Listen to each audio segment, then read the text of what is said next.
बहुत बहुत शुक्रिया। अब बिना किसी देरी करे, क्योंकि प्रिंट मीडिया के साथ में इलेक्ट्रॉनिक मीडिया अनीस भाई उससे खिताब कर रहे हैं, मैं कुछ दिशा निर्देश आपको बताता चलूं कि आप लोगों को जाने के बाद में क्या करना है। ये तीनों काम राष्ट्रीय, प्रदेश और मंडल हो चुका है। आपको 10 अक्टूबर से 15 अक्टूबर 2011 के मध्य उत्तर प्रदेश की धरती पर रैली इंशाअल्लाह होगी। उसकी पूरी तैयारी में जुट जाइए। जब सरों की गिनती कराओगे तो 12 विधानसभा के अंदर इंशाअल्लाह अनीस मंसूरी के साथ साथ पसमानदा समाज का झंडा इंशाअल्लाह बुलंद हो जाएगा। सभी मंडल अध्यक्ष, जिला अध्यक्ष 1 महीने के अंदर कमेटी का गठन करके प्रदेश कार्यालय को अवगत कराएं। समझ लीजिए, जो अभी अभी टीमें बनी हैं वो पूरी टीमें 1 माह के अंदर प्रदेश कार्यालय के अंदर नोट करा दें। सभी मंडल व जिला अध्यक्ष 2 माह के अंदर सम्मेलन कराने की उनकी जिम्मेदारी है कि हर मंडल और हर जिला के अंदर सम्मेलन हो जाना चाहिए। सभी पदाधिकारियों की धनराशि जो मैं ऐलान कर चुका हूं, शुल्क निर्धारित है। निर्धारित धनराशि तत्काल या 15 दिन के अंदर प्रदेश कार्यालय में या ऑल इंडिया मंसूरी समाज के खाता संख्या SBI नोट कर लीजिए, नंबर नोट कर लीजिए आप लोग। 15 दिन के अंदर या तो नकद या खाता संख्या SBI 311 289 722 56। फिर से नोट कर लें नंबर 311 28 97 22 56 जो यहाँ की प्रदेश कार्यालय का खाता है उसके अंदर जमा कर दें। और जमा धनराशि जब आप जमा कर दें बैंक के जरिए तो आप उसकी कॉपी जो है वो फौरन प्रदेश कार्यालय में भेज दें। सभी मंडल, जिलाधिकारी, पदाधिकारी मेंबर साजी पर जोर देंगे। यानी आपकी जिम्मेदारी है कि अगर बड़ा जिला है तो कम से कम 5000 मेंबर आपके होना चाहिए। छोटा जिला है तो 2000 और तहसील के अंदर कम से कम अगर तादाद कम है तो 500 और बड़ी तहसील है तो 1000 मेंबर जरूर होना आपके लिए जरूरी है। जिला मंडल स्तर पर कार्यालय खोलना है। सुन लीजिए, जो अभी बात हमारे भाई कह रहे थे, बख्श साहब भी और हमारे आस भाई भी, कि जो मसले हैं उन मंडल स्तर पर कार्यालय खोलें, चाहे अपने घर पर ही क्यों ना खोलना पड़े। जिला व मंडल स्तर पर कार्यालय खोलना है, चाहे अपने घर पर ही क्यों ना हो। गरीब बच्चे, बच्चियों की शादियां, पुलिस की परेशानियां, तहसील स्तर की परेशानियां कार्यालय को खबर करें जिला और मंडल स्तर पर। इंशाअल्लाह वहीं से हल होंगी और नहीं होंगी तो प्रदेश का मुखिया नहीं बल्कि कुल हिंद का सदर यहां मौजूद है। प्रदेश स्तर का जो भी काम होगा पहले जिला अध्यक्ष, मंडल अध्यक्ष के ड्यू लेटर के साथ ही प्रदेश में सुना जाएगा। ऐसा नहीं होगा कि अनीस भाई को टेलीफोन कर दिया, हेलो मेरे बच्चे का दाखिला करा दो, या टेलीफोन कर दिया कि फला काम करा दो। जब तक के मंडल का अध्यक्ष या जिला अध्यक्ष का लेटर नहीं होगा आपकी बात यहाँ पर नहीं सुनी जाएगी। और इंशाअल्लाह अगर मंडल अध्यक्ष ने लेटर जारी कर दिया है या जिला अध्यक्ष ने जारी कर दिया है या महानगर अध्यक्ष ने जारी कर दिया है तो इंशाअल्लाह हर चंद कोशिश होगी कि आपका जायज काम हम लोग कराएं। दूसरी चीज, आपस के झगड़े, मियां बीवियों के मसले, बहन भाइयों के झगड़े, तमाम दोस्तों के झगड़े, पड़ोसियों के झगड़े, आपको मंसूरी समाज के आपसी मामले लोकल पंचायत के जरिए हल करना है। समझ लीजिए अच्छी तरीके से कि लोकल पंचायत के जरिए उसे हल करें। मंसूरी समाज का हर फर्द पसमानदा तबके के मुसलमानों के साथ अच्छा सलूक करके पसमानदा एकता का सबूत पेश करेगा। वो भी हमारे 85% भाई हैं। अपने अमल से बताना है कि तुमने ऑल इंडिया का सदर अनीस मंसूरी को चुना है तो कसम खुदा की अगर तुमने नेता माना है तो तुम हमारे भाई हो गए। हर पदाधिकारी अपने बड़े पदाधिकारी का सम्मान करे, वह अनुशासन की सरहद में रहेगा। यह नहीं होगा कि मजाक हो रही है, मजाक में भी अपने बड़े पदाधिकारी की हमें हर कीमत पर लिहाज रखना है और इज्जत करनी है जैसे हम अपने बाप की, अपने भाई की करते हैं। संगठन को मजबूत मजबूत करके ईमानदारी और निष्ठा और आस्था में जरूर ध्यान दें। चाहे गरीब हो, कमजोर हो, बेपड़ा हो, कसम खुदा की अगर अनीस मंसूरी और इंडिया मंसूरी समाज और पसमानदा समाज का वफादार है तो वो हमारा भाई है, हमारे सीने पर है। ये जो मैंने आपको दिशा निर्देश दिए हैं इसको आप संभल करके नोट कर लें और आपको इसका ध्यान रखना है। और अब कोई मसला इंशाअल्लाह अगर पूरा प्रदेश ऑल इंडिया मंसूरी समाज तैयार हो जाएगा तो इंशाअल्लाह कोई प्रॉब्लम हमें नहीं रहेगी। मैं देखता हूं बरेली के अंदर हमारे बेचे भाई बैठे हुए हैं, जहां कोई मसला हुआ वकील साहब बताओ, और जब जिला के लोग जाते हैं, जब 10 लोग इकट्ठा होते हैं तो उन्हें बात मानने के लिए मजबूर होना पड़ता है। इस सिलसिले में मैंने आपसे तफसीली बात कर ली क्योंकि सदर मोहतरम आ चुके हैं और मैं सदर साहब की तकरीर कराऊंगा। और आखिर में क्योंकि प्रदेश के सदर आज नवनियुक्त हुए हैं हमारे मुख्तार मंसूरी साहब, वो आखिर में शुक्रिया अदा करेंगे।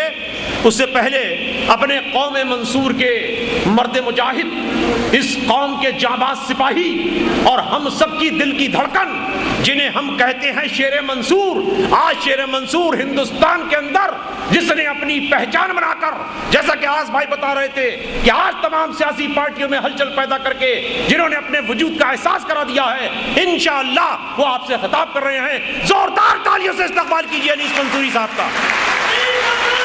जिंदाबाद, जिंदाबाद, जिंदाबाद। ये किस शेर की आमद है कि रन कांप रहा है।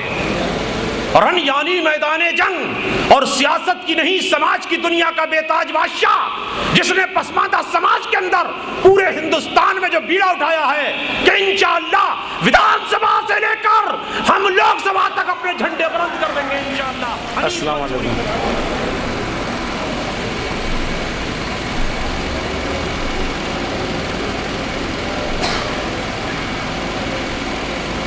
आज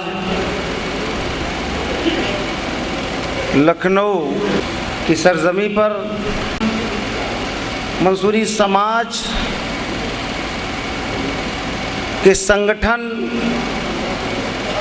में राष्ट्रीय एवं प्रदेश जिला को लेकर के भाई अंजुम मंसूरी साहब के क़यादत में नए ओहदेदारान रखे गए, कुछ लोगों को प्रमोट भी किया गया और कुछ लोगों को बाहर भी किया गया। आज इस कार्यक्रम में मेहमान खुसूसी के हैसियत से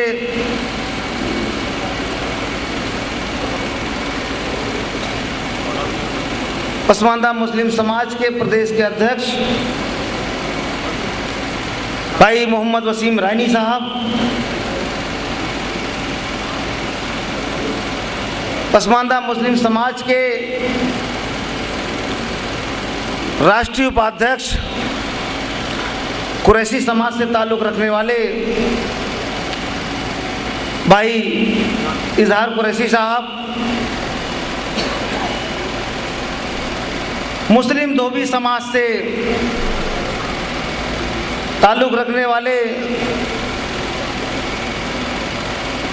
और पसमानदा मुस्लिम समाज के संगठन के मंत्री भाई मोहम्मद अजहर कस्सार साहब, पसमानदा मुस्लिम समाज के राष्ट्रीय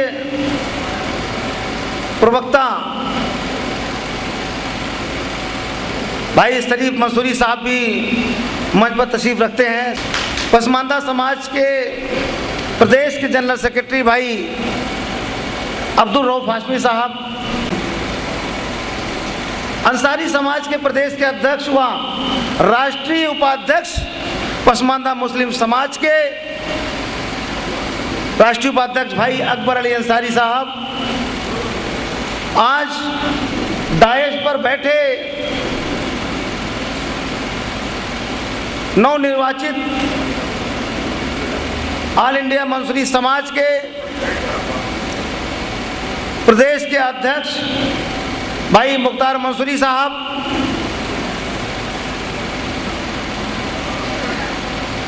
ऑल इंडिया मंसूरी समाज के रूप में नवनिर्वाचित राष्ट्रीय महासचिव भाई अंजुम अली मंसूरी साहब जो निजामत का रोल अदा कर रहे थे।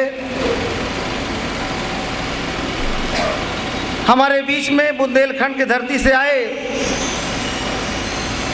बड़े भाई सेठ नसरुल्लाह साहब मंसूरी, आपने अब तक मुस्लिम समाज में जितनी भी शादियां हुई सबसे हाईएस्ट स्कोर कायम रखने वाले भाई सेठ नसरुल्लाह साहब जो जालौन कोट से ताल्लुक़ है आपका, उरई से, ललितपुर से पूर्व मंडल अध्यक्ष, अब पसमानदा समाज में एक अच्छी भूमिका निभाने जा रहे हैं हमारे साथी भाई इरशाद मंसूरी साहब। मंसूरी समाज के राष्ट्रीय सलाहकार जिन्होंने अभी आपसे कुछ गुफ्तगू की होगी, सलाहकार ऐसे सलाहकार जो मंसूरी समाज ही नहीं पूरे पसमानदा समाज के लिए शिक्षा पे जोर देते हैं और उनके फलाह बहबूदी के लिए तमाम योजनाएं जो आती है सरकार में उसको भी बताते रहते हैं। सलाहकारी का हक अदा करते हैं भाई रमजान बख्श मंसूरी साहब, चित्रकूट से ताल्लुक़ है आपका।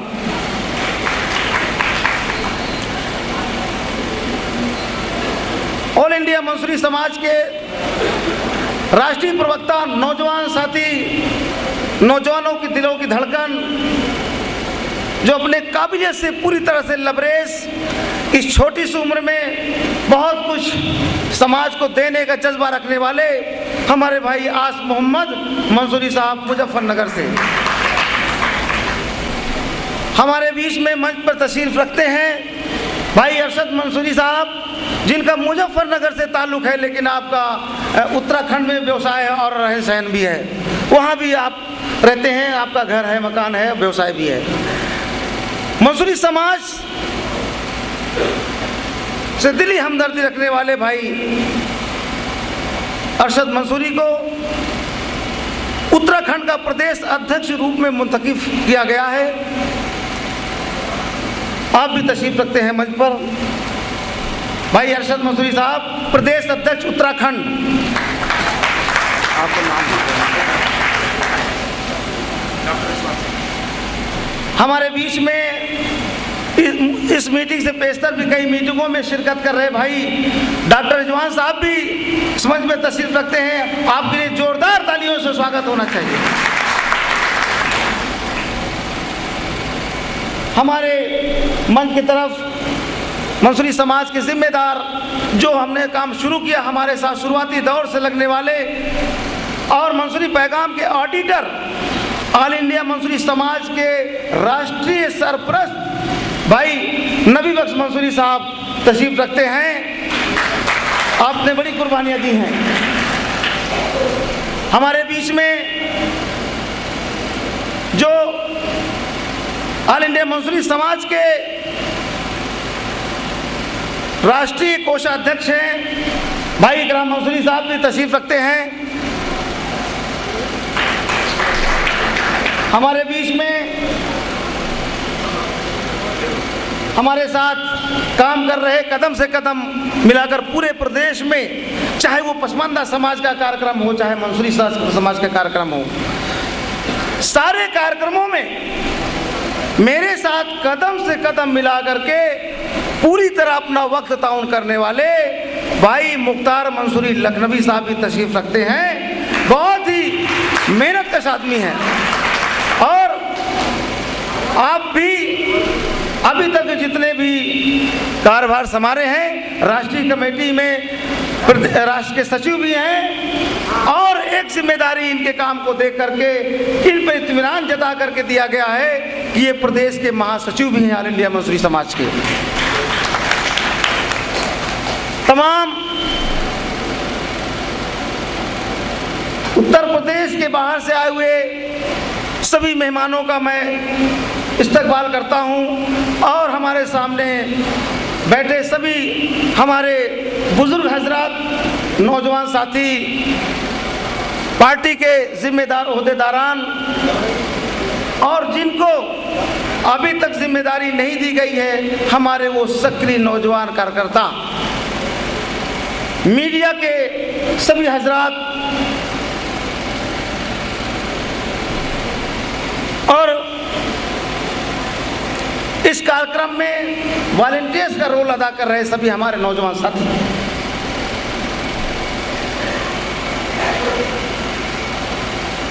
अभी अभी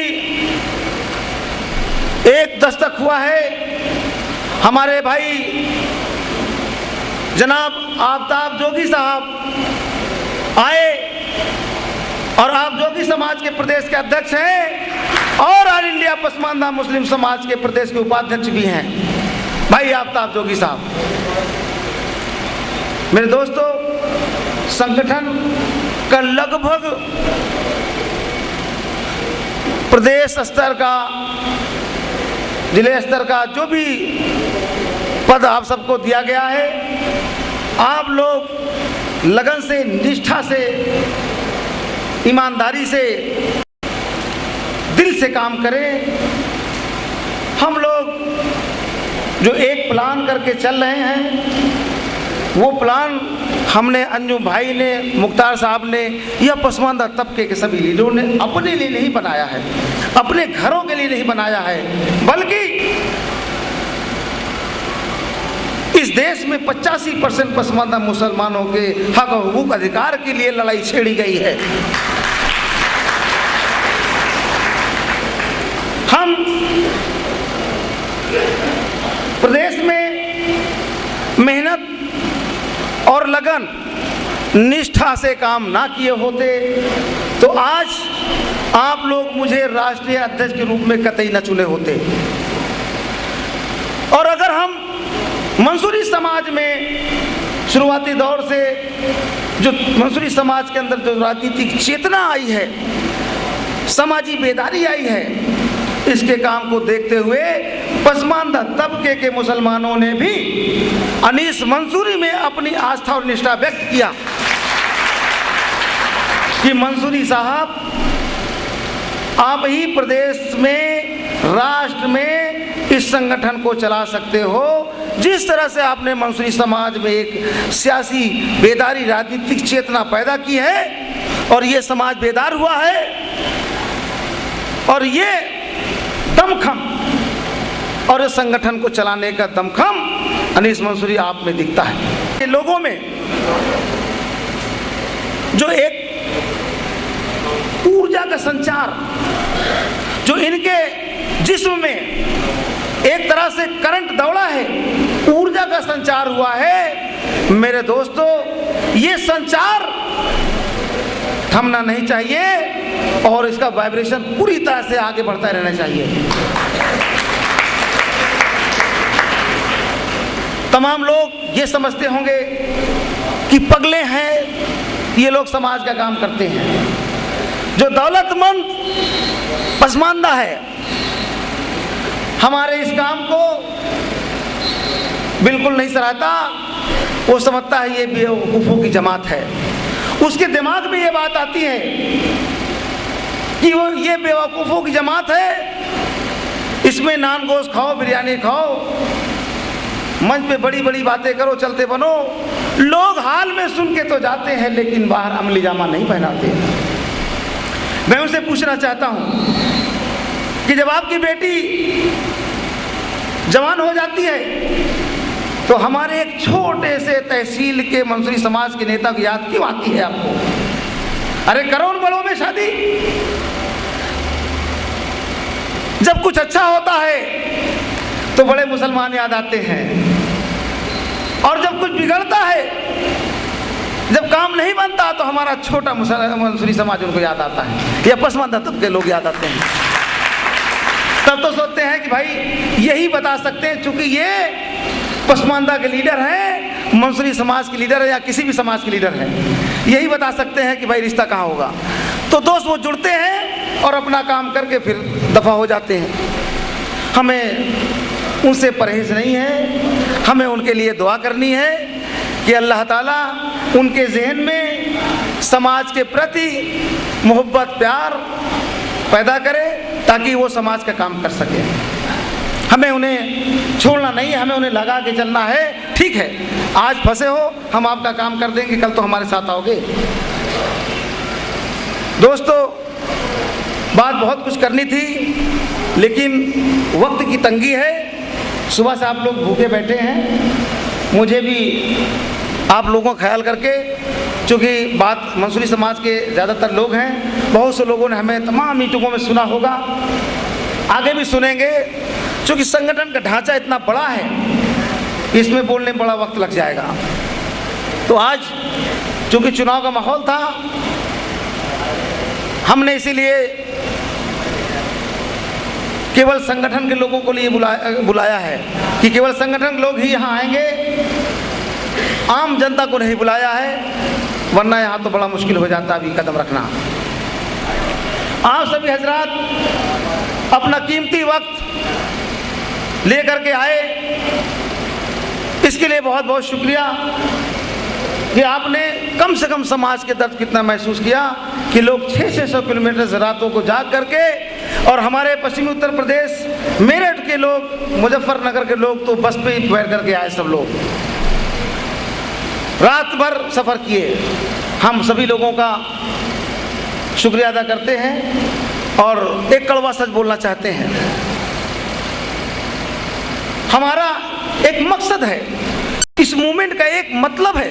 लोग हमें जो भी समझ रहे हो आप समझिए, मुझे आपकी दरकार नहीं है, मुझे आपका ख्याल नहीं रखना कि आप क्या समझ रहे हो। मैं जो कर रहा हूँ मैं वो समझ रहा हूँ और वो समझा रहा हूँ अपने लोगों को। हमने 3-4 मांगे आपके बीच में रखी है। पहला कि सारे पसमानदा समाज के लोगों को सभी क्षेत्रों में बराबर की भागीदारी मिलनी चाहिए। जैसे होता यह है कि हम 85% मुसलमान, हम 85% मुसलमान पिछड़े लोग हैं और 15% अपर कास्ट का मुस्लिम है। उनमें 1% मुसलमान सियासी हलके में है, फल फूल रहा है। 1% मुसलमान वो जमींदार तबका का है, सरकारी नौकरियों में है। तो 2% मुसलमान हिंदुस्तान के अंदर पूरी तरह से संपन्न है। अगली जात के मुसलमानों भी तमाम खान, शेख, सिद्दीकी, पठान आज भी बेचारे रिक्शा चलाते हैं, मुफलिसी के दौर से गुजरते हैं। भाई हम इस्लाम के मानने वाले हैं तो हमारा भाई वो भी, हम उसका भी ध्यान रखते हैं। हम सच्चर साहब के रिपोर्ट के माध्यम से मुस्लिम पिछड़े वर्ग को 8.5% का रिजर्वेशन जो उन्होंने कहा है, हम वो मांग करते हैं कि वो रिजर्वेशन लागू होना चाहिए। सच्चर कमेटी की सारी रिपोर्ट लागू होनी चाहिए। हम उन 13% मुसलमान जो पिछड़े तबके के लोग हैं उनको हम रिजर्वेशन में शामिल नहीं करना चाहते। हम विरोधी हैं उनके जो ये तमाम उलमा इकराम तमाम प्रोग्राम करके कहते हैं मुसलमानों को रिजर्वेशन मिलना चाहिए। अरे बेकार की बातें क्यों करते हो उलमा हजरात? आपको संविधान पता ही नहीं है कि संविधान में जब धर्म के आधार पर रिजर्वेशन का कोई प्रावधान ही नहीं है, आपको मिल ही नहीं सकता, तो बेमतलब की बात करते हो मुसलमानों को रिजर्वेशन मिलना चाहिए। अरे भाई बोलिए, अभी कल माननीय मुलायम सिंह भी आगरा में बोल गए कि मुसलमानों को आरक्षण मिलना चाहिए। अरे भाई पहले तो पहचानो कि मुसलमानों में आरक्षण कैसे मिल जाएगा। ये बोलो कि मुस्लिम पिछड़े वर्ग के लोगों को भी आरक्षण का लाभ मिलना चाहिए। दलित धारा 341 में सरकार ने तो हम पे मजहबी पाबंदी लगा दी कि यदि आप मुस्लिम धोबी हो तो आपको आरक्षण का लाभ नहीं मिलेगा, अगर आप हिंदू धोबी हो तो आपका आरक्षण का लाभ मिलेगा। हमारा मुस्लिम भाई भी कपड़ा धोता है और हिंदू धोबी भी कपड़ा धोता है, दोनों का पेशा सेम। हमारा हलाल खोर समाज जिसे मेहतर कहते हैं, लाल बेगी के रूप में लोग जानते हैं, वो भी समाज मैला साफ करने का काम करता है और हिंदू समाज का भी जिम्मेदार साफ करता है। उसे तो आरक्षण का लाभ और हमारे भाई को आरक्षण का लाभ नहीं। ये दोहरा व्यवहार क्यों? 1937 से 1950 तक इस रिजर्वेशन का फायदा हमें मिलता रहा। जब देश आज़ाद हुआ तो नेहरू गांधी एंड कंपनी के लोगों ने सोचा कि मुसलमानों को अभी 33% इनकी भागीदारी है सभी क्षेत्रों में। 1937 से 1950 तक हमारी भागीदारी बढ़ी और कहा कि ये भागीदारी इनको है। अगर ये देश आज़ाद होने के बाद इन मुसलमानों ने भागीदारी मांगा तो हमें ज़्यादा देना पड़ेगा। इसलिए बड़े चतुराई के साथ में कांग्रेस पार्टी के लोगों ने सोचा कि अगर हम इस पे बैन लगाएंगे तो मुसलमान हमको सीधा सीधा दोषी मानेगा। इसलिए उन्होंने अब्दुल कलाम आज़ाद एंड कंपनी मुस्लिम लीडरों को इस्तेमाल किया और ये गद्दार नेता अपने निजी फायदे के लिए इस्तेमाल हो गए और पसमानदा तबके के मुसलमानों का सौदा कर डाला। इन्होंने लिख के दे दिया कि मुसलमानों को रिजर्वेशन की जरूरत नहीं है। अरे भाई, तुम्हें ना रही होगी, तुम जमींदार थे, हमें थी। आप कौन होते हो ये लिख के देने वाले? हमें इनकी जरूरत नहीं है। आप लिख के दीजिए हमें जरूरत नहीं है।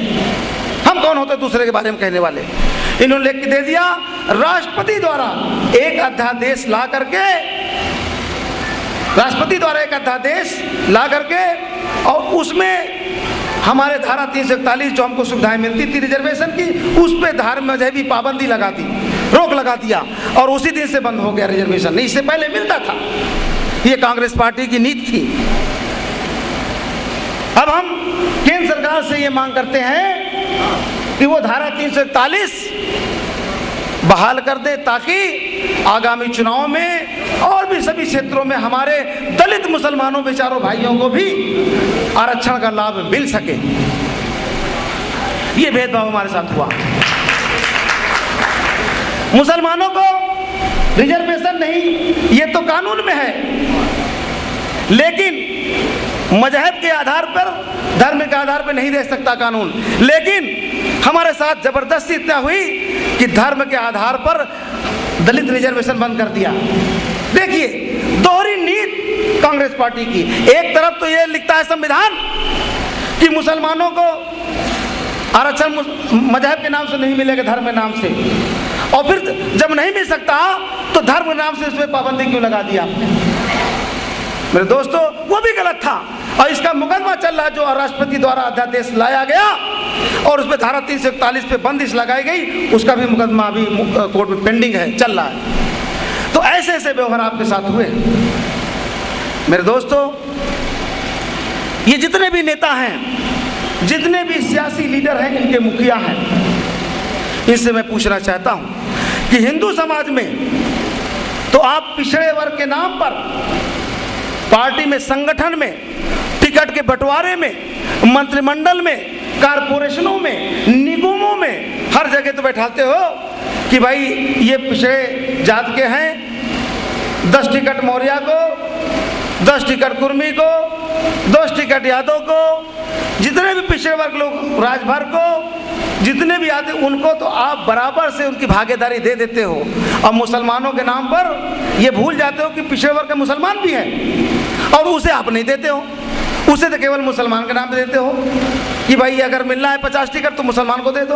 और उनमें जो मुखिया बैठा होता है, वहाँ एक नाग बैठा होता है, वो मुस्लिम पसमानदा समाज से होता ही नहीं है। जैसे ही 50 टिकट मिलता है वो अपने पूरे खानदान में बांट देता है। पसमानदा को तो इस्तेमाल करता है मुसलमानों के नाम से, लेकिन भागीदारी हमारे अपने भाइयों ने ही नहीं दिया हमको। ये गलती उनकी इतना नहीं है जितना हमारे लोगों को गलती है। हमें उन्होंने हमेशा गुलाम बना के रखा और गुलामी कराने की उन्हें आदत थी और हम लोग अपना अधिकार नहीं पा सके। तो ये राजनीतिक नेता, जितने भी सियासी लीडर हैं, इनको चाहिए कि जिस प्रकार हम हिंदू समाज में उनके आबादी के हिसाब से बंटवारा करते हैं, उसी प्रकार आप मुस्लिम समाज में भी बंटवारा करो। इससे ये होगा कि हमारे कुरैशी समाज का भी नुमाइंदा विधानसभा में पहुंच जाएगा, मंसूरी समाज का भी पहुंचा, रानी समाज का भी पहुंचेगा, अंसारी समाज का भी, सभी लोग वहाँ नुमाइंदे पहुंचेंगे। और जब लोकसभा विधानसभा में हमारा नुमाइंदा नहीं होगा, जहां पर आपके फलाह बहबूदी के लिए कानून बनता है, बिगड़ता है, वहां जब हमारा नुमाइंदा नहीं होगा तो हमारे पसमानदगी की बात दूर करने की बात कौन करेगा? जिन्होंने 63 साल तक नहीं किया वो क्या करेंगे? इसलिए हम पसमानदा तबके के लोगों का विश्वास अपने मुस्लिम लीडरों पर पूरी तरह से उठ गया है। अब हम जिस भी दल में अपना समर्थन देंगे, सबसे पहली शर्त होगी कि उस दल का मुस्लिम लीडर के रूप में वो पसमानदा समाज का लीडर होना चाहिए। हमने सारे दरवाजे खोल दिए हैं अपने साथियों से बातचीत करके कि हम कोई राजनीतिक दल नहीं बनाने जा रहे हैं। हमारा ये मंसूरी समाज भी सामाजिक संगठन है और पसमानदा समाज भी सामाजिक संगठन है, दोनों सामाजिक संगठन है। हम तो अपने लोगों के जो खोए हुए हक और हुकूक हैं, हम उनकी बात करते हैं, उनकी लड़ाई लड़ते हैं।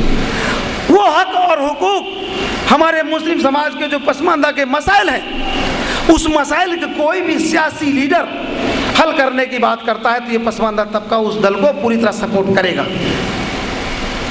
हमने तो ये भी दरवाजा खोल दिया है, चूंकि हम इतने भूखे हैं, इतना तड़पे हैं कि जब हमारे सामने हम मरने जा रहे हों, हमारे सामने कोई एक शख्स जहां भूख से मरने वाले हों, वहां हमारे सामने कोई एक शख्स खाना लेकर आएगा तो हम अपनी जान बचाने के लिए सबसे पहले हम खाने में टूट पड़ेंगे। ये नहीं पूछेंगे ये जमादार के घर का है कि किसके घर का है, हमको भूखे, हमको अपना पेट भरना है। तो इसीलिए हमने दरवाजा खोल रखा है कि अगर भाजपा भी हमारे इस पसमानदगी से उभारने के लिए हमारे जो शर्तें हैं, हमारी जो डिमांड्स हैं, उसको अगर भाजपा भी पूरी करे तो मेरे दोस्तियों पसमानदा समाज उसके लिए भी तैयार है। हम ज़्यादा कट्टरपंथी में न जा करके हम न मंदिर न मस्जिद का खम देखते हैं दोस्तों, न मंदिर और न मस्जिद का खम देखते हैं। हम तो सिर्फ पसमानदा की आंखों को नम देखते हैं, पसमानदा की आंखों को नम देखते हैं। हमारे बच्चे अभी भूखे मर रहे हैं, हमें जो भी खाना देगा हम उसके पास चले जाएंगे, वो बात की बात है। लेकिन जो हमारे मसाइल हैं, हमारी जो शर्तें हैं, अगर भाजपा उसको मानती है तो भाजपा के ऊपर जो एक सांप्रदायिकता का लेबल है वो हट जाएगा। हमारी जो मसाइल है इसको मान लेगी तो भाजपा नहीं रहेगी। तो दोस्तों बहुत से लोग हमारे उलमा कराम भाजपा को बहुत से लोग अफवाह बुलाते हैं, अरे भाई हमारी मसाइल कोई माने तो। इसलिए हमने सोचा है कि जो भी राजनीतिक दल हमारे पसमानदा के मसाइल को हल करने की बात करेगा, ये पसमानदा समाज पूरी तरह से अपने भागीदारी के लिए उसका सपोर्ट करेगा। इसके अलावा भी यदि किसी राजनीतिक दल ने हमें नहीं बुलाया, हमारी ज़रूरत नहीं महसूस की, तो हम अपनी ज़रूरत उन्हें महसूस करा के रहेंगे।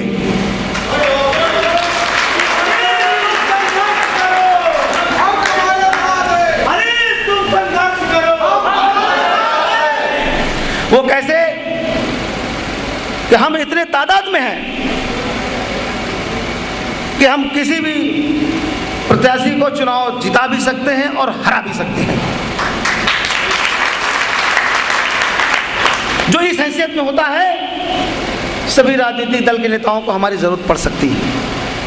अगर इसके बाद भी नहीं वो चेते, हमारे मसाइल पे गौर व फिक्र नहीं किया, तो हम सभी लोग जहाँ पर भी पसमानदा तबके के काफ़ी तादाद में लोग रहते हैं, कुछ ऐसी उत्तर प्रदेश के अंदर सीटें हैं और हिंदुस्तान के अंदर भी ऐसी सीटें हैं जहाँ पर पसमानदा तबके के लोग काफ़ी तादाद में रहते हैं। हम वहाँ से अपने पसमानदा तबके के प्रत्याशी को लड़ाएंगे, चुनाव लड़ाएंगे उसे, और लड़ा करके हम उसे जिताने का काम करेंगे। यदि हमारा प्रत्याशी हार भी गया तो दोस्तों हमारी गिनती हो जाएगी। जो आज नेता हमारी गिनती नहीं करता, जब हमारा प्रत्याशी वहां पर चुनाव भले हार जाए 20,000 वोट लेकर के आएगा, तो ये राजनीतिक नेता हमारी औकात को मान लेंगे कि इनकी औकात अगर, तो सभी नेता रोएंगे। अरे भाई, मुलायम सिंह कहेंगे अगर ये पसमानदा प्रत्याशी ना खड़ा होता, इसने 20,000 वोट काट लिया, नहीं तो हमारा प्रत्याशी जीत जाता। यही बात कांग्रेस पार्टी कहेगी कि अगर ये पसमानदा 15,000 वोट ना काटता तो हम तो 2200 वोट से हारे थे, हम तो जीते जिताए थे। यही बात भाजपा कहेगी, यही बात सारे राजनीतिक दल के लोग कहेंगे कि पसमानदा अगर ना होता तो हम जीत गए होते। मेरे दोस्तों, और जो जीता है वो ये कहता अगर पसमानदा ना होता तो हम जीते भी ना होते। तो आपकी हैसियत कितनी जबरदस्त है कि आप चुनाव जिता भी सकते हो, हरा भी सकते हो। तो तैयार हो जाओ मेरे साथियों, आज से ही नॉमिनेशन भाई अंजुम पास हो रहा है कि जो भी प्रत्याशी बहैसियत है, क्षेत्र में उसकी अपनी कोई अहमियत है, वो तैयार हो जाए कि आने वाले चुनाव में, कोई भी चुनाव होगा उसमें हमारे लोग पूरी तरह से चुनाव में भागीदारी निभाएंगे और लड़ेंगे। वो लोग अपना नाम देते, विधानसभा चुनाव लड़ने वाले लोग अपना नाम देते कि हम इस क्षेत्र से चुनाव लड़ना चाहते हैं, कैलकुलेशन कर ले कि हमारे लोग वहाँ कितने हैं, वहीं से लड़े वो। तो हम लोग उन्हें लड़ाएंगे और जिताएंगे भी, उन्हें लड़ाएंगे जिताएंगे भी। बहुत ज़्यादा नहीं, हम वहीं पर आकलन करेंगे जहां हम अपने आप को तजवीज़ कर लें कि पहलवान जब मुट्ठी मुट्ठी लेता तो आइडिया लग जाता है उसे कि हम कहां से जीत सकते हैं। तो दोस्तों, हमने सोचा कि हमारे लोग आने वाली विधानसभा वो लंगड़ी विधानसभा होगी, पंगु विधानसभा होगी, पूर्ण बहुमत किसी को नहीं मिलने जा रहा है, वो लंगड़ी विधानसभा होगी। अगर हमारा 20 पसमानदा मुस्लिम समाज का विधायक हम लोग जिता ले गए तो वो विधानसभा में अहम भूमिका अदा करेगा।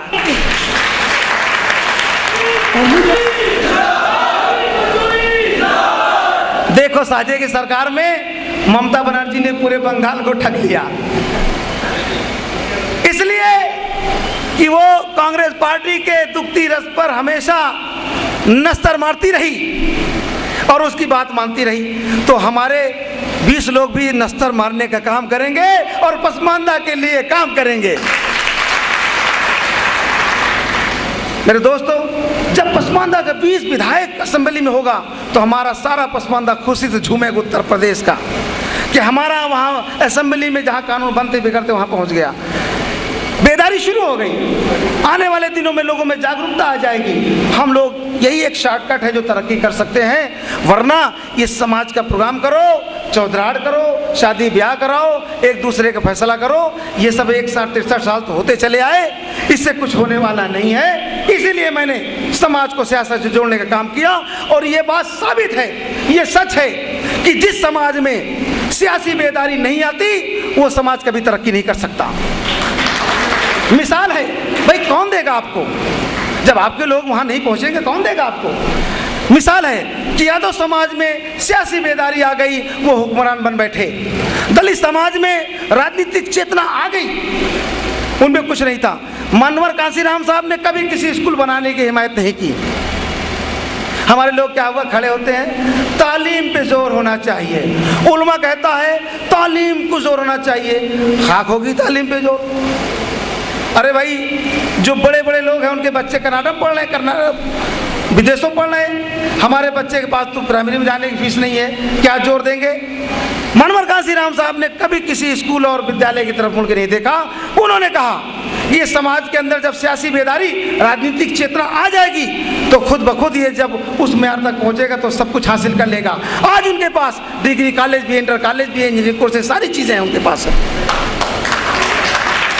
उनके लोग सरकारी नौकरियों में आ गए, पूरी तरह संपन्न होते जा रहे हैं। तो ये संपन्नता आई कहाँ से? राजनीतिक चेतना अपनाया तब आई। यही मैं बताना चाहता हूँ कि आप सभी हजरात, घर घर बच्चा बच्चा सियासी होना चाहिए। हमारे कुछ दादा लोग, उलमा लोग कहते हैं अरे भाई सियासत से दूर रहो, सियासत से दूर रहो, नेता को गाली बकते हैं। और जब मौलाना साहब का लड़का किसी छोटे से जुर्म में थाने पहुंच जाता है तो मौलाना साहब की हक्की बक्की गायब हो जाती है। इत्तेहाद तो मस्जिदों तक दिखाते हैं, मस्जिद के बाहर उनका इत्तेहाद खत्म हो जाता है। वो भी ढूंढते हैं कि भाई फलाना एक था मोहल्ले में सभासद को चुनाव हारा था, थाने में उसको पकड़ो, उसकी कुछ पकड़ है। तब तुम्हें नेता की जरूरत हो जाती है। उसी नेता को पानी पी पी गाली बकते हो और उसी नेता जब मुसीबत फंसते हो तो नेता को पकड़ते हो। तो नेतागिरी सियासत बुरी चीज नहीं है।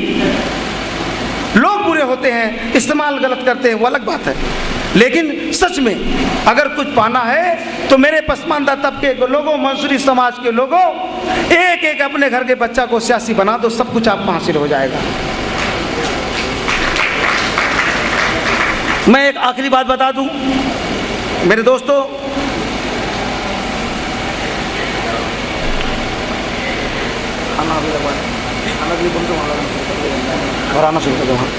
मेरे दोस्तों, कड़वा सच और सच्ची बात बोलने जा रहा हूं।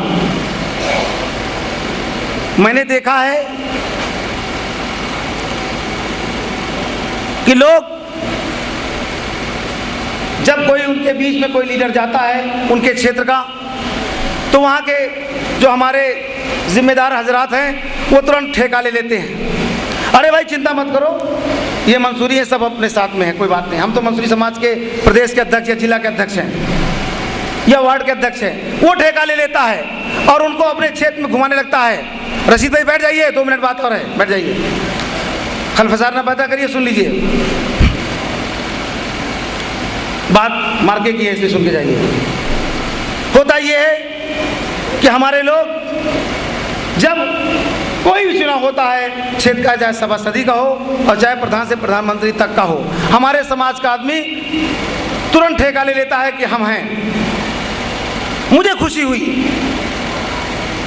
कि भाई रशीद मंसूरी साहब शाहजहांपुर के पास पीस पार्टी के एक आदमी पहुंचता है और कहता भाई रैली में आप लोग शामिल होइए, हम मुसलमानों के लिए काम कर रहे हैं। तो इन्होंने उस नेता को तुरंत कहा कि हमारे प्रदेश के लीडर, हमारे प्रदेश के मुखिया अनीस मंसूरी हैं, वो जो फैसला लेते हैं वही फैसला होता, भाई हम कुछ नहीं कर सकते। बैठे हुए रशीद भाई, खड़े हो जाइए। ये रशीद भाई हमारे जिला अध्यक्ष शाहजहांपुर का, और इन्होंने बात कराई टेलीफोन पे उससे, हमसे। अरे भाई रिक्वेस्ट करते, कुछ नहीं बेइज्जती हो जाएगी, भीड़ चली जाएगी आप लोगों की, आप कह दीजिए आपको नेता मानते हैं। मैंने कहा अरे वाह भाई वाह, इसके लिए आप लड़ाई लड़ रहे हैं, आपको हम ऐसे फ्री में दे दें? अरे हम ऐसे कैसे देंगे, हमारी मसाइल को तो मानो। उसी तरह हमारे धामपुर से खुर्शीद भाई आए हैं, उनके पास भी तमाम लोग पहुंचे और गए। उन्होंने भी कहा कि हमारे मुखिया जो फैसला करते वही होता है। वही नदीम मंसूरी मंडल अध्यक्ष आगरा के पास अभी हाल में इरफान सोलंकी जो विधायक है कानपुर से, उन्होंने उनको फ़ोन किया कि भाई कुछ मंसूरी समाज के वहाँ फ्लैक्स लगा दो, उसमें मेरी फ़ोटो लगा दो। मुलायम सिंह जा रहे हैं, लोग समझे कि भाई हम मंसूरी समाज के हैं। इन्होंने कहा पहले आप मंसूरी तो लगाइए नाम के आगे, सोलंकी लगाए पड़े हो बेमतलब का। और इसके लिए हमें अनीस मंसूरी से इजाज़त लेनी पड़ेगी। इनको लालच दिया कि तुम करो, जो पैसा कौड़ी लगेगा हम देख लेंगे।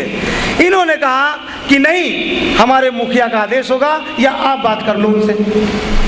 तो ऐसे ऐसे हमारे मुजाहिद हैं, जानिसार लोग हैं जो जवाब दे देते हैं। हम चाहते हैं सभी लोग ऐसा ही जवाब दें। होता यह है कि संगठन का काम शुरू हुआ, अभी आपने संगठन का पूरी तरह से काम नहीं किया और आप नेताओं से ठेका लेने लगे समाज को वोट दिलाने के लिए। आपकी गिनती नहीं होगी, वो नेता हम तक पहुंचेगा ही नहीं। जब वहीं पर सब समझ लेगा तो हम तक पहुंचेगा नहीं। और हम जो मूवमेंट लेके चले, आपके अधिकार की बात चले हैं, आप क्षेत्रीय तौर पे वाहवाही लूट के रह जाओगे, समाज को नुकसान कर बैठोगे। तो ये हरगिज़ इससे परहेज करना पड़ेगा। हमारे लोग ऐसे हैं, उगे नहीं है पर अभी, सुन लीजिए भाई, उगे नहीं है पर अभी उड़ान बांटने लगे। उगे नहीं है पर अभी उड़ान बांटने लगे। हम उन पे कैसे करें यकीन, वो गुमान बांटने लगे। अभी से घमंडी हो गए, अभी से ठेका लेने का काम कुछ नहीं कि ठेका लेते फिर रहे हैं। हमें उन लोगों से सख्त नफरत है दोस्तों। समाज को बेचिए नहीं, समाज को बांटिए नहीं। हमारा जो मूवमेंट है, पसमानदा समाज का जो मूवमेंट है, वो आपके ही लिए है। आपको इज्जत दिलाएगा, आपको अधिकार दिलाएगा। हम लोग बेवकूफ़ नहीं है कि अपने घर का पैसा सब लोग फूकते हैं और वक्त बर्बाद करते हैं। हम लोगों ने एक आंदोलन चलाया है। उस आंदोलन को आप ये ना सोचिए कि तुरंत खोदो तुरंत पानी मिल जाएगा। उस आंदोलन का हिस्सा है कि हम आंदोलन चलाएं, इसमें टाइम लगता है। आज नहीं कल हम इस मकसद पहुंचेंगे। बहुजन समाज पार्टी ने 24 साल तक मेहनत किया है, तब आज पहुंची है इस मौके पर। मेरे दोस्तों, हमें बड़ा घमंड हो रहा है, गुरूर हो रहा है कि हमारे लोग ऐसे गंदे लोगों को ऐसा जवाब देते हैं और अपने नेता में विश्वास जताते हैं। मुझे बहुत अच्छा लगता है और बहुत फख्र महसूस होता है। मेरे दोस्तों, अभी हाल में मुस्लिम समाज का 13 विभाग का कैबिनेट मंत्री माननीय नसीमुद्दीन सिद्दीकी जी ने कुछ मुस्लिम लीडरों को इस्तेमाल करने के गरज से और कुछ मंसूरी लीडरों को भी इस्तेमाल करने के गरज से उनके कंधे पर बंदूक चलाने का काम करने शुरू कर दिया है और मंसूरी समाज को तोड़ना और पसमानदा समाज को तोड़ना वो चाहते हैं। उन्होंने पूरे प्रदेश में ये मैसेज दिया कि माननीय मंत्री जी मंसूरी समाज के लोगों से मिलना चाहते हैं, उनकी बात सुनना चाहते हैं और मसले को हल भी करना चाहते हैं। और उस कार्यक्रम में मुख्यमंत्री भी आएंगी। पूरे प्रदेश में हमारे ऑफिस से जाने कैसे हमारी लिस्ट लीक हो गई को फ़ोन किया। पूरे प्रदेश से मेरे समझ से इतना मेहनत करने के बाद और उस नसीमुद्दीन सिद्दीकी के पीएस ने भी, पीआरओ ने भी, सरकारी तंत्र ने भी उस लिस्ट से कहा कि माननीय मंत्री जी ने आपको बुलाया है। लॉलीपॉप देने काम शुरू किया और लोग कुछ तो समझ नहीं पाए और कुछ लोग समझ के भी आए। हमारे संगठन के लोग, कुछ लोग चले आए कि भाई कुछ मंसूरी समाज की बात होगी भला, और जहाँ पहुँचे उन्हें स्वाद भी नहीं मिला। आए मंत्री जी, उन्होंने कहा ठीक है हम बात करेंगे मुख्यमंत्री जी से। ये आश्वासन दे के चले गए और मुख्यमंत्री भी नहीं आई। हमसे लोगों ने कहा, हमने कहा ठीक है करने दीजिए। अब उन लोगों को पता चल गया कि हम गलत जगह फंस गए। हमारे बगल में करीम भाई बैठे हुए संडीला से, मजीद भाई, सब लोग आए, संगठन के लोग आ गए। वहाँ से वापस हमारे कार्यालय आए और बताया कि भाई ऐसी बात थी। तो मेरे दोस्तों, ऐसे ऐसे लोग जो समाज को तोड़ना चाहते हैं, ऐसे लोगों को सावधान रहना चाहिए, क्योंकि ये अपने निजी फायदे के लिए समाज को इस्तेमाल कर बैठेंगे, बेचना चाहते हैं। तो मेरे दोस्तों, जिन लोगों ने समाज को तोड़ने का काम किया, कुछ ऐसे लोग हैं जो समाज को बांटने लगे, कुछ ऐसे लोग हैं जो समाज को बेचने लगे। हमने देखा है समाज को बेचने वाले लोग अब पान भी बेचने लगे। इतिहास गवाह है, जिस सामाजिक लीडर ने अपने समाज को बेचा है तो यकीन मानिए बेच के कुछ दिन तक तो ठीक रहा, लेकिन बाद में पान ही बेचा है। इतिहास हम देखते हैं कि जो समाज को बेचने वाला नेता वो कभी नेता नहीं बन पाया। तो मेरे दोस्तों, हम समाज को बेचते नहीं हैं, हम समाज को बेचेंगे, लेकिन हम समाज के फायदे के लिए सौदा भी तो करेंगे कि इसका फायदा होना चाहिए, समाज का फायदा होना चाहिए। तो मेरे दोस्तों, ऐसे लोगों से होशियार होना चाहिए। मेरे साथियों, मेरे ऊपर इतना दबाव है कि मैं आपसे बता नहीं सकता। सारा मुसलमान उत्तर प्रदेश कहता है भाई मंसूरी साहब क्या कर रहे हो ये। हमारे वसीम भाई के ऊपर भी यही दबाव है, हमारे सारे पसमानदा लीडरों पर यही दबाव है, लेकिन हम लोग किसी दबाव में आने वाले नहीं। हम तो ये कहते हैं कि जिस नेता को पसमानदा को वोट चाहिए उसके हक की बात करे। और जितने नेता हैं सबसे पहले उठा के इतिहास देख लीजिए। बहुजन समाज पार्टी ने मुस्लिम नेता नसीमुद्दीन सिद्दीकी को बनाया प्रकाश थे।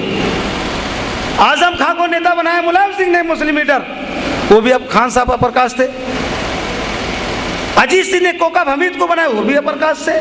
भाजपा ने मुख्तार अब्बास नकवी को बनाया, वो भी प्रकाश से। सलमान खुर्शीद को कांग्रेस ने बनाया, वो भी प्रकाश के। अरे लीडर, तुम्हें 85% मुसलमानों से कोई एक भी काबिल नजर नहीं आता, इनमें से बनाओ तब इनकी बात करो। मेरे दोस्तों, ये सब हम लोगों को ठगने के लिए लुटेरे लगाए जाते हैं। और जिस प्रकार नसीमुद्दीन सिद्दीकी ने मंसूरी समाज का, पसमानदा समाज का नुकसान करने के लिए तमाम उलमा इकराम को इस्तेमाल करना शुरू कर दिया है, जिस दिन इसकी हकीकत उत्तर प्रदेश की मुख्यमंत्री को पता चलेगा कि ये बहरूपिया है, ये हमें गफलत में डाले हुए है, ये फर्जी बोलता है कि ये मुस्लिम लीडर है, उस दिन मुझे पूरा विश्वास है कि उत्तर प्रदेश के मुख्यमंत्री जिस दिन इसके जो सफेद चादर ओढ़े लेटा हुआ है इसकी हकीकत को जान जाएंगे तो इसे पार्टी से निकाल देंगे। लेकिन दोस्तों मजबूरी है कि उन नेताओं के बीच में एक घेरा है, एक चेन बनी हुई है, बड़े बड़े नेताओं के, कैबिनेट मंत्रियों के, संगठन के आला नेताओं की एक चेन बनी हुई है कि नेता को इसी 7-8 लोगों के चेन में बांध के रखो। वो आपस में एक दूसरे के दुश्मन हैं, लेकिन जब उन 8 लोगों के बीच में कोई 9वां आदमी पसमानदा तबके से घुसने की कोशिश करता है तो ये 8 आदमी इकट्ठा होकर के चेन को मजबूत कर लेते हैं कि अगर दोस्तों हम लोग बिखरे रहे तो ये मुख्यमंत्री को जा करके या पार्टी के लीडर को जा करके हकीकत बता देगा कि मुस्लिम कहाँ है। इसलिए ये लोग उस गोले की हिफाजत करने के लिए 8 लोग चेन बना लेते हैं कि हमारी कड़ी न खुल जाए कहीं। और ये मुखिया गुमराह है उन लोगों के बीच में। मैं तो ये कहता हूँ कि सारे नेताओं को, इन चापलूस नेताओं के जद से बाहर आना पड़ेगा और जनता के बीच में अपनी बात रखनी पड़ेगी और उनकी भी बात माननी पड़ेगी, तब आप इस देश में राज कर सकते हो, वरना राज नहीं कर सकते। ये उत्तर प्रदेश के अंदर घूम घूम करके ये कहता है कि देखिए मुसलमान के बच्चे को 13 कैबिनेट विभाग दिया गया है। उससे पूछो कि तुमने कितने मुसलमानों का काम किया, कितने मुसलमानों का काम किया। वही हाल मुलायम सिंह जी करते हैं, आजम खां को नेता बनाते हैं, उनसे पूछो कितने मुसलमानों का काम किया। कांग्रेस पार्टी ने सलमान खुर्शीद को भी उतारा, उनसे पूछो कितने मुसलमानों काम करते हैं। मेरे दोस्तों, ये सब लोग पसमानदा के दुश्मन है, ये मुसलमानों काम कभी नहीं कर सकते। पार्टी कुछ देना भी चाहती है पसमानदा तबके के लोगों को तो ये लोग बीच में रोक लेते हैं और वो अपने लिए इस्तेमाल कर लेते हैं फायदे को। तो इनसे बचना पड़ेगा। और आने वाले चुनाव में आप सभी हजरात मेरी बात नोट कर लीजिएगा, अगर अपने छोटे भाई की बात माने तो आप सभी हजरात अपने दिल में रखें कि कोई भी तूफान चले, लेकिन जब हमारे पसमानदा के लीडर जो फरमान चलेगा वही बात हम माने, उसकी फरमान को मानेंगे, तभी हम आपकी लड़ाई लड़ सकेंगे। उस लड़ाई में हमें कामयाबी मिलेगी, वरना नहीं मिल सकती। मेरे दोस्तों, उस लड़ाई के लिए हमें आपस में एका बनाना पड़ेगा। खास तौर से मंसूरी समाज के लोगों को बता देना चाहता हूँ, पसमानदा तबके के लोगों ने आपके समाज को राष्ट्रीय अध्यक्ष बनाया है। पसमानदा तबके के लोगों ने मंसूरी समाज पे एक एहसान किया है कि आप पे विश्वास जताया है कि मंसूरी समाज का ये बंदा काम करेगा। तो मेरे दोस्तों, आप जहां भी रहें, पसमानदा तबके के जितने भी लोग आपके मोहल्ले गांव में गुजर करते हैं उनको अपना भाई मान के चलें, तब हम इस मूवमेंट में कामयाब हो सकेंगे, वरना नहीं हो सकती। और पद की लड़ाई मत लड़िए, पद की लड़ाई मत लड़िए, क्योंकि पद काम करने के लिए होता है, लड़ाई लड़ने के लिए नहीं होता। हम लोग लड़ाई अपने अधिकार हक की लड़ें, पद की लड़ाई न लड़ें। बहुत से लोग पद के लिए मनमुटाव कर लेते हैं, उनको बना दिया तो हम नहीं शामिल होंगे। ये ज़हन साजी करना पड़ेगा कि ठीक है हम ज़ाती तौर पे ठीक है, लेकिन जमाती तौर पे हम पसमानदा के प्लेटफॉर्म पे हैं, मंसूरी समाज के प्लेटफॉर्म पे हैं। एक होना चाहिए आप लोगों को। खास तौर से आज हमारे पश्चिमी उत्तर प्रदेश से काफ़ी तादाद में लोग आए, सभी ज़िले से नुमाइंदगी मुझे दिखाई पड़ रही है, चूँकि वो भी बहुत मेरठ, मुजफ्फरनगर, बागपत, बुलंदशहर, बिजनौर, ये सब बड़े ज़बरदस्त ज़िले हैं, वहाँ के लोग भी बड़े ज़बरदस्त हैं। मैं उनसे गुजारिश करना चाहूँगा कि भाई देखिए, बात बात में आपसी इख्तिलाफ नहीं होना चाहिए। आप सब लोग एक मूवमेंट के हिस्सा बन करके काम करें, इंशाल्लाह कामयाबी ज़रूर मिलेगी।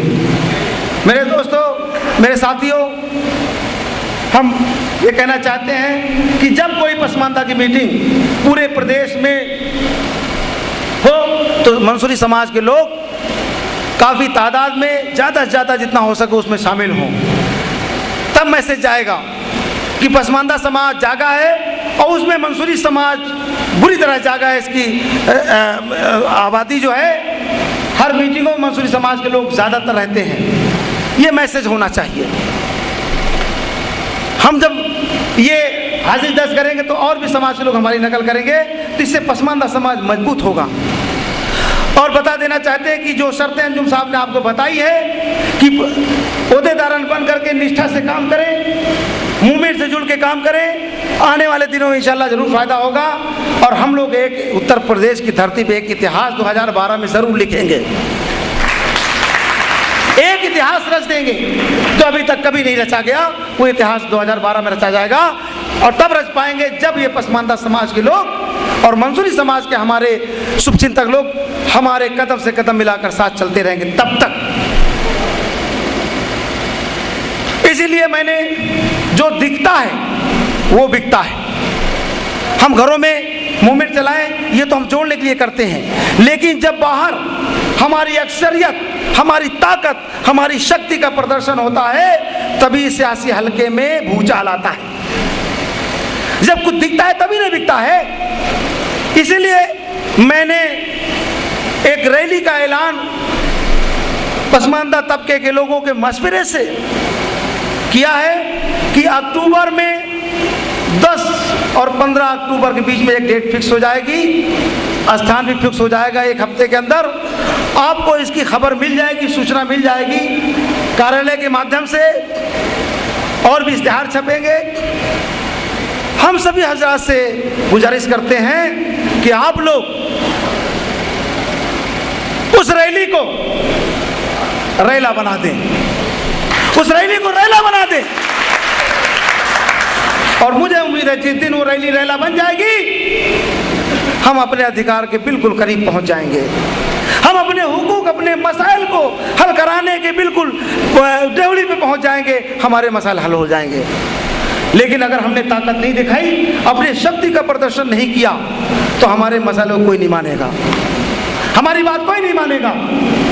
इसलिए हम आपसे दरख्वास्त करते हैं कि न बस, न गाड़ी, न कार, ट्रेन का सहारा लो, बसों का सहारा लो, जिससे जो हो सके अपने साथियों का टिकट, जो भाई साहब हैसियत है वो टिकट ले लें, जो बहुत गरीब तबके के लोग नहीं ले सकते उनका टिकट ले लें, सब लोग मिलजुल करके और इस लखनऊ के सरजमी पर एक इतिहास रच दें। इन्हीं अपील के साथ में मैं नवनिर्वाचित उत्तर प्रदेश के प्रदेश अध्यक्ष भाई मुख्तार मंसूरी को और नवनिर्वाचित प्रदेश के राष्ट्रीय महासचिव भाई अंजुम मंसूरी को, जो पसमानदा संगठन में, मंसूरी समाज के संगठन में एक काफ़ी अहम भूमिका निभाते हैं, मैं आप सभी लोगों का शुक्रिया अदा करता हूँ। हमारे बीच में शरीफ मंसूरी साहब बैठे हैं, बहुत अच्छे मैनेजर हैं, बहुत अच्छे सलाहकार हैं। जब भी कोई कार्यक्रम बड़ा होता है हमारे कदम से कदम मिलाकर हमारे साथ चलते हैं। इसी तरह से हम चाहते हैं कि आप सभी हजरात हमारे कदम से कदम मिला के चले, इंशाअल्लाह ताला हम कामयाब हो जाएंगे। इन्हीं बातों के साथ मैं आपसे रुखसत होना चाहूँगा, इस अपील के साथ में कि जो भी पसमानदा तबके के लोग आपके मोहल्ले में हो, सबको जोड़ो, एकता पैदा करो, मुत्तहिद हो जाओ, तभी हम उस लड़ाई को लड़ पाएंगे, वरना नहीं लड़ पाएंगे। अस्सलाम वालेकुम, खुदा हाफिज़। के जल्दी कराइए, बस 2 मिनट रुक जाइए। जितनी प्रदेश की टीम है वो यहाँ मंच पर आ जाए, जल्दी से आ जाइए मंच पर, प्रदेश की पूरी टीम। हमारे साथी कहाँ हैं? ये बैठते चले जाओ। जितने भी ओहदेदारान हैं सब आ जाएं। लो ये दे दो। अभी ये भी डलवा रहे हैं, अभी डलवा रहे हैं भाई। ये सब दो, सब जगह सबको दे दो भैया। मुख्तार भाई आप अनीस भाई के साथ पहुंच जाइए।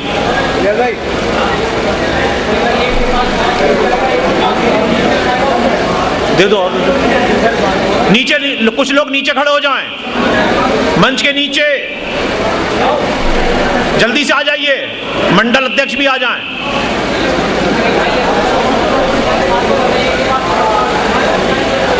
अरे नहीं भाई, सबके पास पहुंच रही, सबके हलफ है। लाइए हमें हलफ लेना। हाँ हलफ लीजिए आप, हलफनामा है ना, जरा नीचे दे दो ये।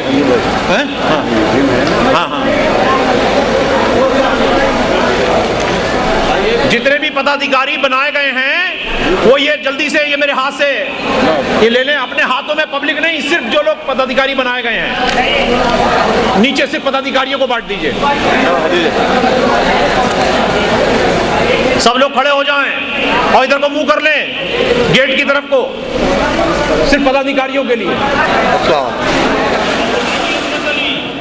हलफ लेता हूं कि इंशाअल्लाह ताला ऑल इंडिया मंसूरी समाज के आईन के मुताबिक कुरान और शरीयत का पाबंद रहूंगा। ऑल इंडिया मंसूरी समाज के कुल हिंद सदर आली जनाब अनीस मंसूरी जो हुक्म सादिर फराएंगे उस पर अमल करूंगा और अपनी जिंदगी सभी पसमानदा मुस्लिम समाज वहदत मंसूर रख दीजिए। मैं के हाजी अंजुम अली मंसूरी जनाब हाजी अजमत अली मंसूरी हलफ लेता हूँ कि इंशाअल्लाह ताला ऑल इंडिया मंसूरी समाज के आईन के मुताबिक कुरान और शरीयत का पाबंद रहूंगा। ऑल इंडिया मंसूरी समाज के कुल सदर आली जनाब अनीस मंसूरी जो हुक्म सादिर फरमाएंगे उस पर अमल करूंगा और अपनी जिंदगी सभी पसमानदा मुस्लिम समाज व हजरत मंसूर रहमतुल्लाह ताला अलैहि की कौम पर सर्व करूंगा। वो बड़ा